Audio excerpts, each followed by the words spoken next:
मैं बोलूंगा सच तो तू समझेगा झूठ। आरती को फोन दे चल। आप कौन बोल रहे हैं? तेरे को क्या उसे लेना देना? आरती को फोन दे चल।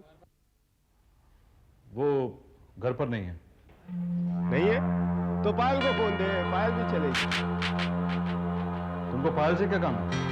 पायल मेरे को अच्छी तरह जब पहचानती है, मैं बोलूंगा सच तो तू समझेगा झूठ। अच्छा, एक मिनट।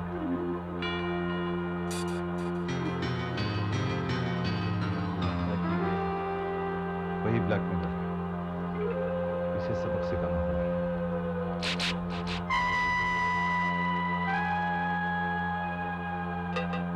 हेलो, पायल तुमसे बात नहीं करना चाहती और आरती घर पर है, मुझे पता नहीं था। तो बहुत अच्छी बात है, आरती को फोन दे चल। वो भी तुमसे बात नहीं करना चाहती।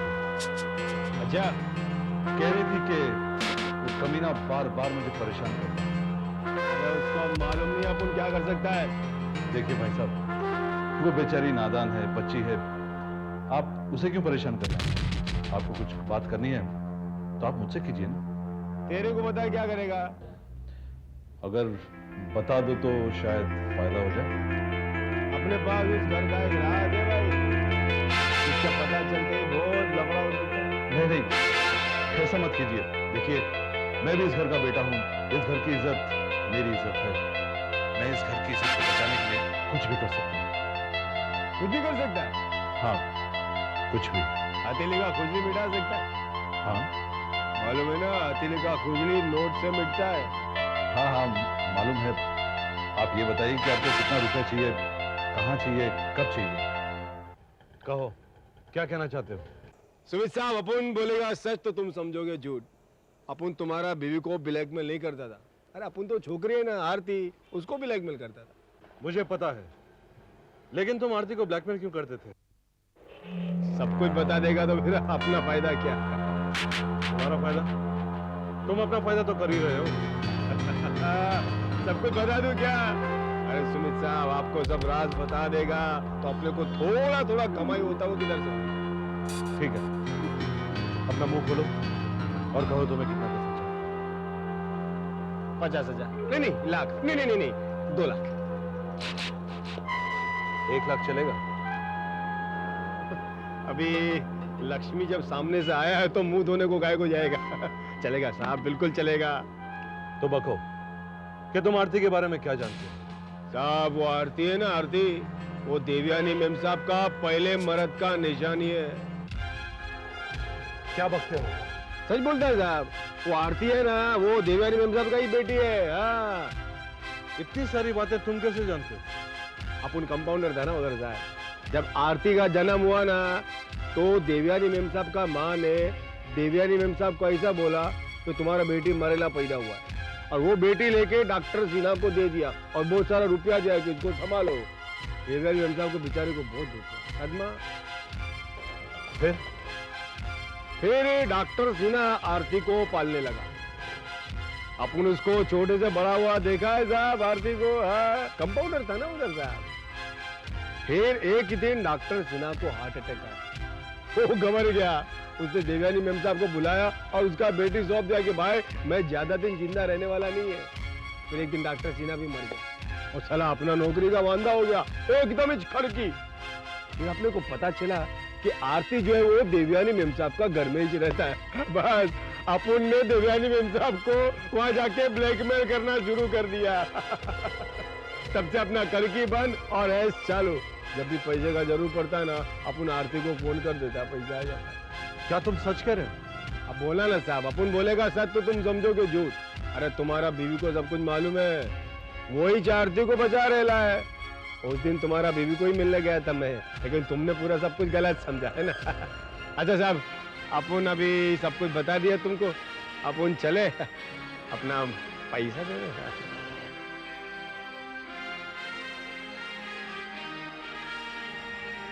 थैंक यू साहब, थैंक यू। आज के बाद तुम्हारे दिमाग से ब्लैकमेलिंग की बात निकल जानी चाहिए, और हमारा टेलीफोन नंबर भी तुम्हें याद नहीं रहना चाहिए। अगर तुम नहीं भूले तो मैं भुलाना अच्छी तरह से जानता हूं, समझ गए? अब मैं बोलूंगा सच तो तुम समझेगा झूठ साहब, तुम फिक्र नको करो। अपन सब भूल गए।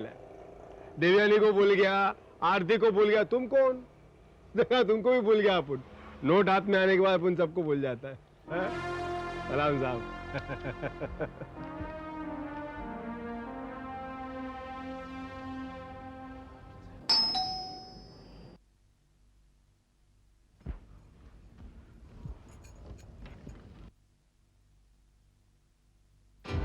क्या हुआ सुमित, ऐसे क्यों देख रहे हो?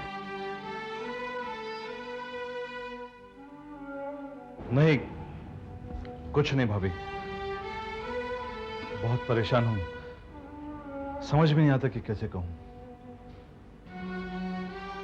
क्या हुआ, मुझे बता दो, शायद मैं तुम्हारी मदद कर सकूं। हाँ भाभी, आप मेरी मदद कर सकती हैं, लेकिन कहां से शुरू करूं, कैसे कहूं, क्या कहूं? सुमित, तुम बहुत परेशान लग रहे हो। सब खैरियत तो है ना? भाभी, इंसान कितना खुदगर्ज होता है, अपने फायदे के लिए कभी भी किसी के साथ विश्वासघात कर सकता है। गलत बात सुमित, हर इंसान विश्वासघात नहीं करता, और जो करता है ना, उसके पीछे उसकी कोई मजबूरी होती है। ऐसी भी क्या मजबूरी भाभी कि वो किसी को छूट कह देता है, किसी से धोखा कर देता है? लेकिन तुम बात क्या पूछना चाह रहे हो, पहले वो तो कहो ना, फिर मैं इन बातों का जवाब दे पाऊं। मेरा एक दोस्त है, वो अपनी पत्नी से बहुत प्यार करता है। यही नहीं, उसकी पत्नी भी उसे बहुत प्यार करती है। ऐसा लगता है कि वो एक दूसरे के बगैर रह ही नहीं सकते। पति पत्नी का रिश्ता ऐसा ही होता है सुमित, जन्म जन्म का रिश्ता होता है। झूठ, बिल्कुल झूठ। सिर्फ मेरा दोस्त उससे प्यार करता है, लेकिन उसकी पत्नी उसे दिखावा करती है। ये तुमने कैसे जान लिया? आज मुझे ये पता चला है कि उस औरत की शादी से पहले किसी आदमी के साथ संबंध थे। यही नहीं, बल्कि उस औरत ने बाकायदा उस आदमी के साथ शादी की। हालात ने ऐसा पलटा खाया कि उस औरत ने मेरे दोस्त के साथ शादी कर ली। अच्छा। अभी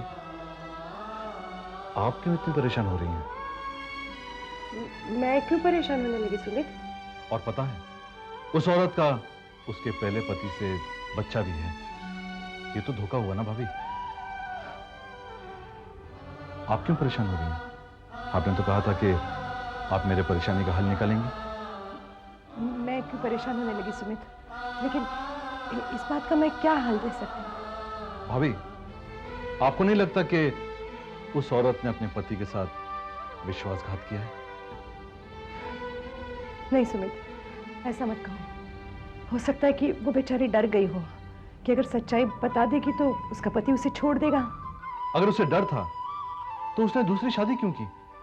और उसकी मजबूरी की सजा मेरा दोस्त क्यों भुगते?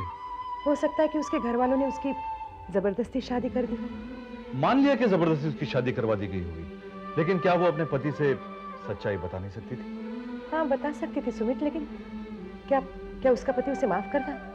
तुम मुझे बताओ, अगर तुम उसकी जगह पे होते, तुम अपनी पत्नी को माफ करते? शायद माफ कर देता। शायद माफ करते ना? शायद, इसका मतलब माफ नहीं भी करते। किसी भी मर्द का दिल इतना बड़ा नहीं होता जो अपनी पत्नी को ऐसी बात के लिए माफ करे सुमित, कभी भी नहीं होता।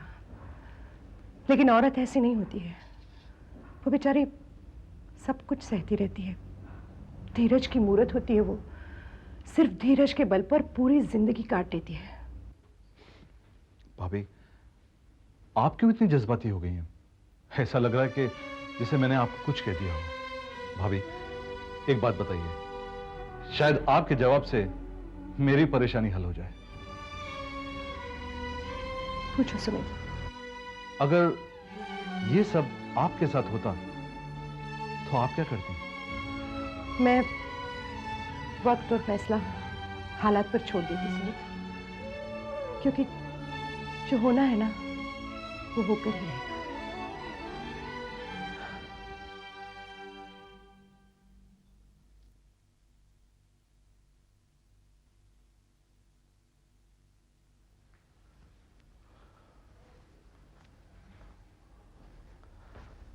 भैया। हाँ सुमित। भैया, मैं एक उलझन में फंसा हुआ हूं। बड़े भाई होने के नाते मैंने सोचा कि मैं आपकी राय ले लूं। बोलो क्या बात? भैया मेरी एक फ्रेंड है सुनंदा, वो ऐसी परेशानी में है कि वो अपने पति से कुछ कह भी नहीं सकती और डरती है। उसने मुझे अपनी परेशानी बताई। वो इस बात से डरती है कि अगर ये बात उसके पति को पता चल गई तो न जाने उसके पति का क्या रिएक्शन होगा। और मैं तो ये सोच रहा हूँ कि मैं उसे क्या राय दूं।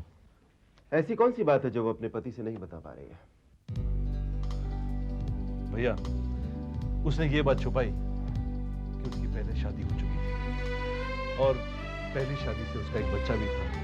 उन दोनों ने मंदिर में शादी कर ली थी और शादी के थोड़े दिनों बाद उसके पहले पति की डेथ हुई। तो ये तो बहुत गलत बात है। उस औरत ने अपने पति को धोखा दिया। मगर भैया उसकी मजबूरी भी तो देखिए, वो बेचारी क्या करती, उसके घर वालों ने उसकी दूसरी शादी करवा दी।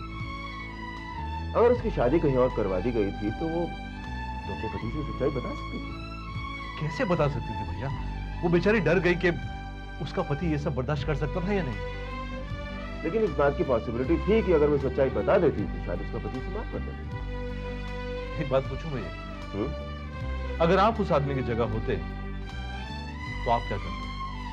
मैं हाँ हाँ कहिए ना भैया, जवाब दीजिए कि शादी से पहले अगर आपकी पत्नी की शादी हो चुकी होती और एक बच्चा भी होता तो क्या आप अपनी पत्नी को माफ कर देते? तुम इसे मुझ पर डालकर क्यों पूछ रहे हो? anyway, मैं तुम्हें अपनी राय बता रहा हूं।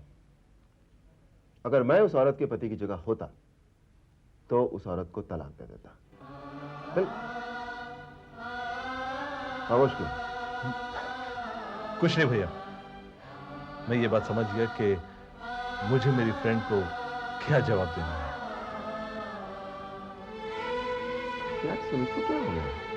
अजीब से सवाल पूछ रहा है मुझसे। दादी माँ, मैं आपसे कुछ कहना चाहता हूँ और जो मैं आपसे कहने जा रहा हूँ वो बात मैं घर वालों से भी कर सकता था, लेकिन कोई फायदा नहीं, क्योंकि कोई भी मेरी बात पर विश्वास नहीं करेगा, मेरी बात नहीं मानेगा। मुझे तुम पर पूरा विश्वास है बेटे। बोल, क्या कहना चाहता है? दादी माँ, मैं रोहित और सिमरन के रिश्ते से खुश नहीं हूं। क्यों? क्या बुराई है उस रिश्ते में? बुराई रिश्ते में नहीं है, बुराई है रोहित की किस्मत में। नहीं बेटे, तुझे गलतफहमी है। हमने कुंडली मिलाकर रिश्ता पक्का किया है। कुंडली तो आपने पूजा और रोहित की भी मिलाई थी, लेकिन क्या हुआ? क्या हुआ? जैसे ही पूजा और रोहित का रिश्ता पक्का हुआ, रोहित के पापा का बिजनेस खत्म। उसके बाद रोहित के पापा की मौत हो गई। इसमें पूजा और रोहित की किस्मत का दोष नहीं है बेटे। जो होना था वो हो गया। यही नहीं दादी माँ, रोहित के इस घर में आने के बाद मनोहर भैया, मीना भाभी और पूजा की मौत हो गई और हमारा बिजनेस खत्म हो गया। किस्मत इतनी भी खराब नहीं थी दादी माँ कि हम सब कुछ खो बैठे। तुम कहना क्या चाहते हो? दादी माँ, रोहित का हमारे घर में रिश्ता होना मनुष्यत है। नहीं नहीं, मैं ये नहीं मानती। पुरानी बातों को याद करके मैं रोहित जैसे लड़के को खोना नहीं चाहती। दादी माँ, आप मेरी बात पर गौर कीजिए। मैं रोहित का दुश्मन नहीं हूं। अभी अभी बड़ी मुश्किलों से हमारा नया बिजनेस स्टार्ट हुआ है और मैं नहीं चाहता कि सिमरन और रोहित का रिश्ता पक्का हो जाए और फिर कोई मनुष्यत लग जाए। एक बात कहना चाहता हूं दादी माँ, क्या हमें सिमरन के लिए कोई लड़का नहीं मिल सकता? मिल सकता है बेटे, लेकिन रोहित हम सबकी खुशी है। ठीक है दादी माँ, मैं मानता हूं कि रोहित हमारी खुशी है, पर कहीं ऐसा ना हो जाए कि जिसे हम खुशी समझकर अपने सीने से लगा रहे हैं वो हमारे लिए बर्बादी बन जाए। दादी माँ, मैं नहीं चाहता कि हम फिर अपने घर में किसी को खो दें। नहीं नहीं, मैं मनोहर, नीना और पूजा की मौत को बड़ी मुश्किल से भुला पा रही हूँ। मैं और किसी को खोना नहीं चाहती। मौत आए तो मुझे आए। एक खुशी के लिए मैं घर की और खुशियों में आग नहीं लगा सकती। मैंने तुम लोगों को एक खास बात करने के लिए यहां बुलाया है। मुझे तुम लोगों की राय चाहिए। राय क्या, बल्कि मैंने फैसला कर ही लिया है। दादी माँ, आखिर आपने क्या फैसला किया है? सोचो, हम जिस चीज को इस घर की खुशी मान रहे हैं वो खुशी ना होके इस घर की बर्बादी है तो तुम लोग क्या करोगे? जाहिर सी बात है दादी माँ, ऐसी खुशी क्यों अपनाएंगे जिससे घर की बर्बादी होती हो? ऐसी खुशी ना ही मिले तो अच्छा है। तो ठीक है, मेरा फैसला गौर से सुनो। सिमरन की शादी रोहित के साथ नहीं होगी। क्या बात कर रही है दादी माँ? हमने सगाई और शादी की सब तैयारियां कर ली हैं। दादी माँ, शादी की तारीख भी पक्की हो गई है, हमने इनविटेशन भी दे दिए हैं। आप थोड़ा सोचिए तो। दादी माँ, हमारी बहुत बदनामी हो जाएगी। हॉल बुक हो गया है, केटरिंग ऑर्डर दे दिया है, सब अरेंजमेंट्स हो चुके हैं और लास्ट मोमेंट पे आप कह रही हैं कि जो अरेंजमेंट्स किए हैं वो कैंसिल भी तो किए जा सकते हैं, पर शादी होने के बाद जिंदगी बर्बाद हो जाए ये मैं नहीं चाहती। सिमरन और रोहित की शादी नहीं होगी यानी नहीं होगी, मैं और कुछ नहीं सुनना चाहती। दादी माँ, ऐसी क्या वजह है जो आप इस शादी को कैंसिल करना चाहती हैं? भैया, जब दादी माँ कह रही हैं तो जरूर कोई बात होगी ना, लेकिन बात क्या है वो तो पता चले। रोहित सिमरन के लायक नहीं है, बस। दादी माँ, आप तो इस शादी से बहुत खुश थी, अब अचानक क्या हो गया है? इतने दिनों से आपने कुछ नहीं कहा, आपने खुद ही ने हाँ की थी, और आज आप कह रही हैं कि रोहित सिमरन के लायक नहीं है। मुझे तो कुछ समझ में नहीं आ रहा है। दादी माँ, सर सोचिए, रोहित और सिमरन को पता चलेगा इस बारे में तो क्या गुजरेगी उन पर? देवयानी और अरुण, उन्हें पता लगेगा तो परेशान हो जाएंगे वो तो। हाँ, बेचारे बच्चों का दिल टूट जाएगा दादी माँ। आपको बताना ही पड़ेगा कि बात क्या है। आप कोई सवाल जवाब नहीं होगा। मैंने जो फैसला कर लिया है कर लिया है। सिमरन और रोहित की शादी नहीं होगी, बस। सिमरन के लिए अच्छा लड़का मिल जाएगा।